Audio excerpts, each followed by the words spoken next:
so hard to go on a mission, and he was like, I physically cannot, but people wouldn't shut the fuck up about it. And I just saw how they treated him for not going on a mission, and I was like, what the fuck is wrong with you people?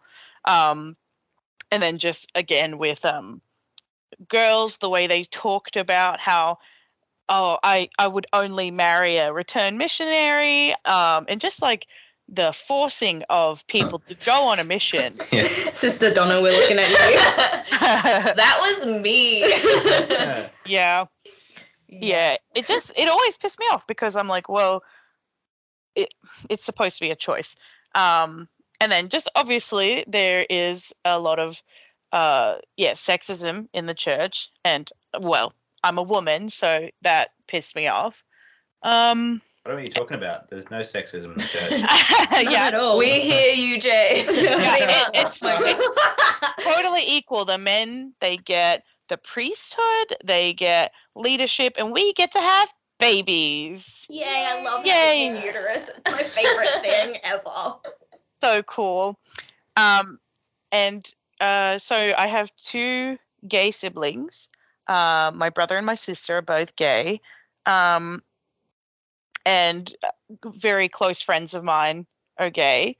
And the church just treats gay, like anybody in the LGBTQIA community, so disgustingly. They treat them so disgustingly. And I think once my youngest brother came out as gay, I was like, you know what? How can I be a good role model to him if I am in this church that hates him just for who he is? And so I was like, no, you know what? I'm done. And haven't looked back, really. Like, it's so, like, I'm sure there's a lot more, but it was just, build up of so many things, and there's so much wrong with the church and so many things that happened to me personally. I mean, one of my favorite stories, which I still think is so funny, is I have colored hair. I've always liked colored hair. I'm a very Always had colored hair. Exactly. I've always been a very like crazy person with my hair and stuff, and very trying to express myself. And one time I went to like general conference at my friend's board, and it wasn't my stake, so no one knew me.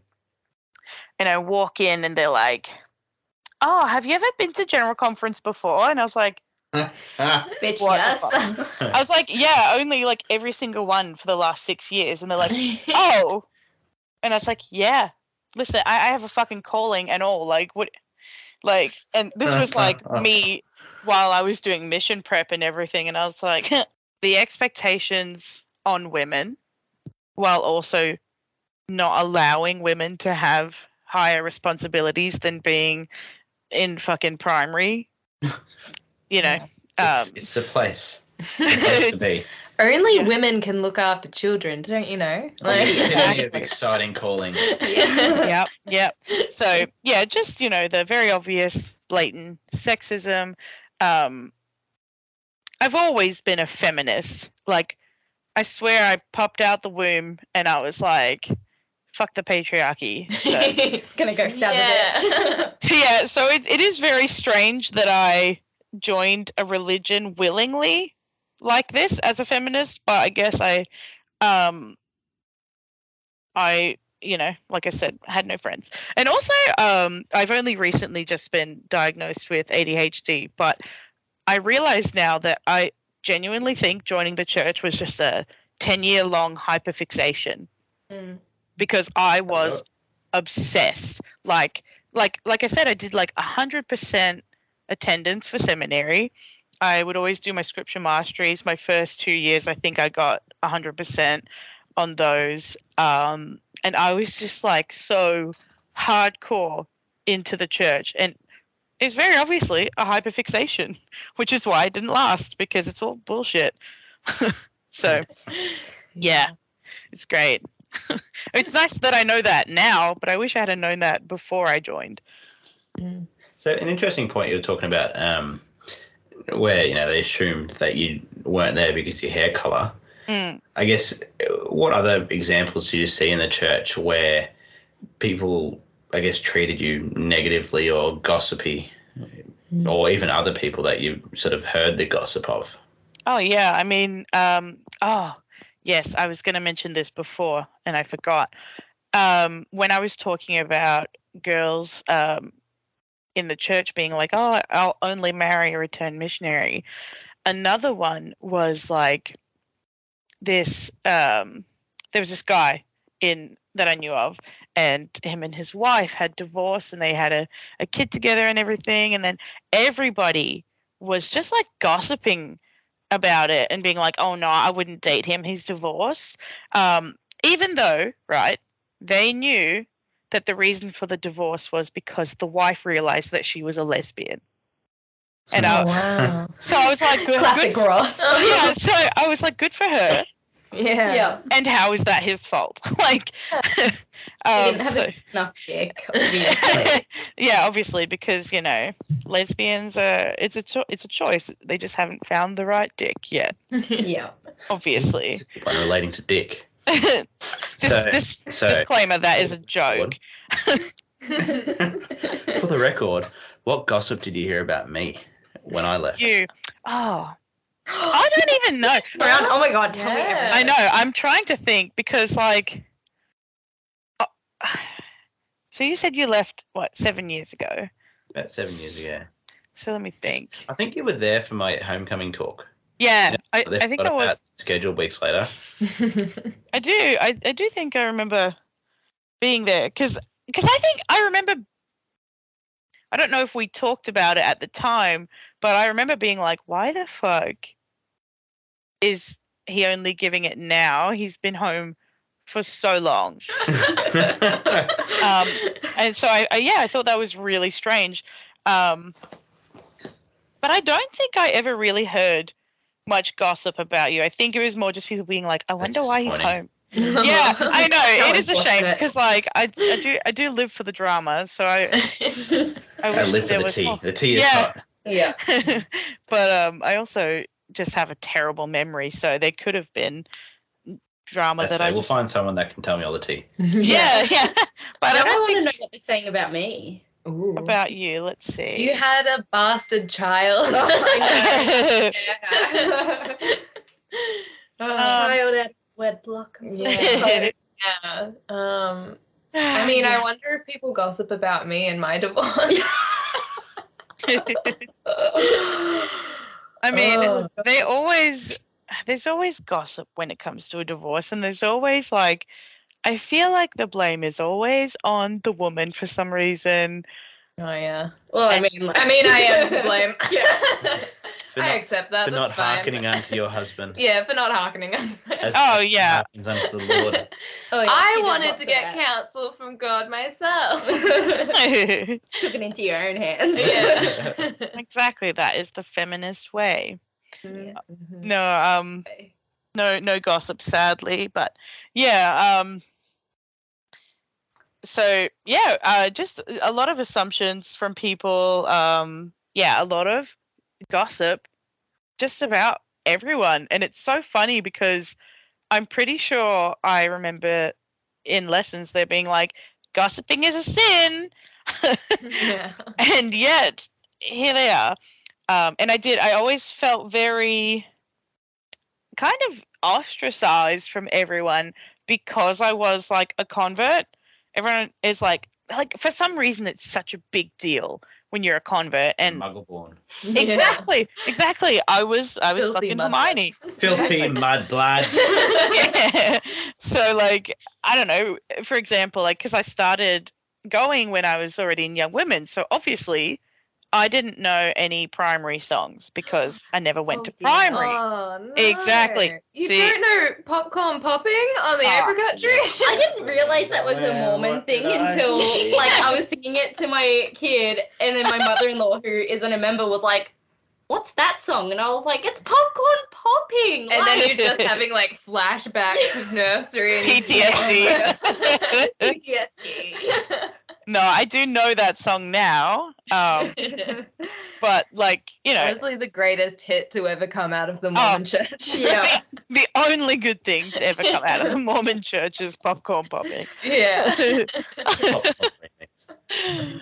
Oh yeah, but Mhm.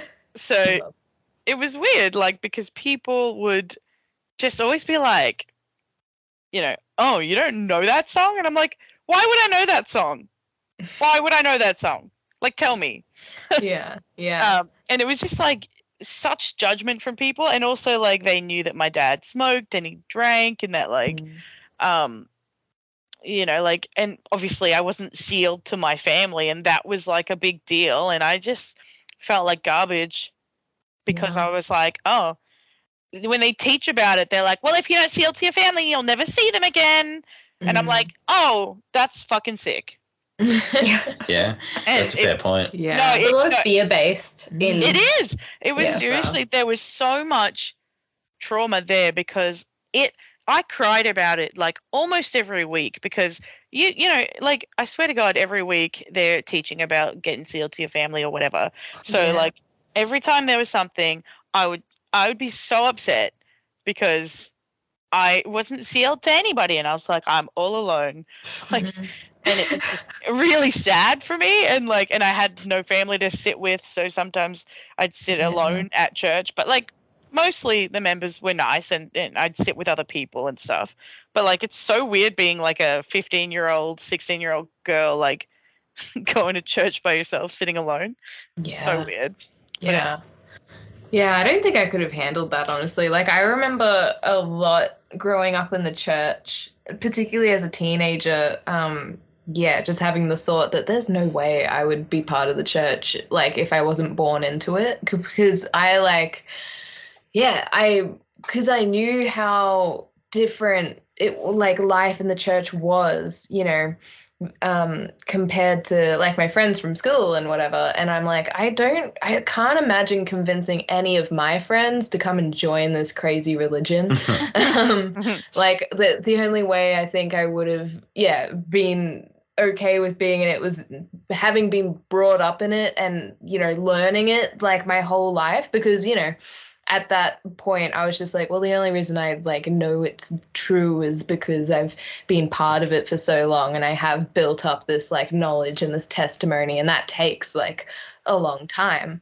Well, a lot of that is based on how they indoctrinate you as a child. Yeah. Especially like nursery is the most critical part of it. Yeah. The way that they, teach you these songs, they teach you these basic foundations and principles. Yeah. And then they reaffirm it all through your youth.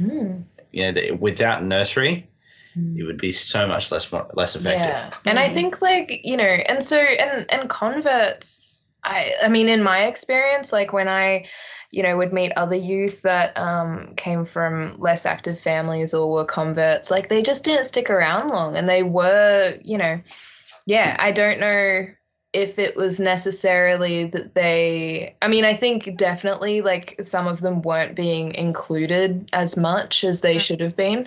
But I think the other thing is that, if they haven't been indoctrinated from the time they're born, it's hard to, I don't know, I feel like they're more prone to seeing through the church's bullshit and being like, you know what, this actually isn't, I'm just not liking it. I'm gonna peace out. Well, I think things as well as that, as a missionary, you're taught to teach things from the basic lovey-dovey message, whereas if you're exposed to the members fairly soon, they're so desensitized to the weird nature of it. Yeah. They overshare a lot of the deeper stuff, and it scares a lot of people off. Yeah. Yeah, I can see that for sure.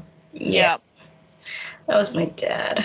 Yeah. But that did make me think, we label people so much that it makes them feel weird, like labeling people as a convert, as a non-member, as a member, inactive member, like less active, non-active, stop labeling people, it's just, I don't, obviously I'm not talking to you specifically because that's what we called them when we were in the church. I was called a convert, and it made me feel separate from everyone else. And Yeah. like you said, they were left out because everyone knows, oh, your family's dodgy. They don't go to church. Mm. So like you're like separated